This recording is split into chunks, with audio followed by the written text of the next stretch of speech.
bukosna nalika urang ngantunkeun eta nikmat iman teh geuningan awis pisan.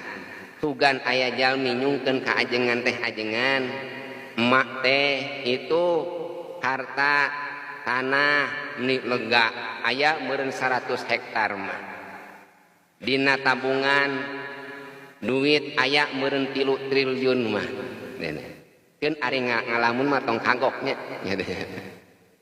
tong kagok ngalamun mah engke ajengan lamun emak ngantunkeun wayahna pangumumkeun ka jamaah sadayana.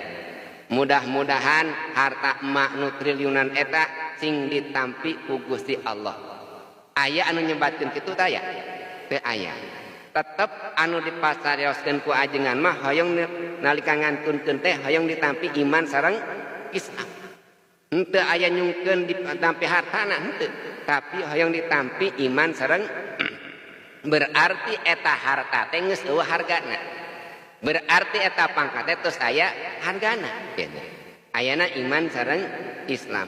Eta nikmat pamasan ti Gusti Allah teh bade nikmat anu alit, bade nikmat anu ageung sakedik-sakedik ku Gusti Allah teh dicepotan, dicanakan.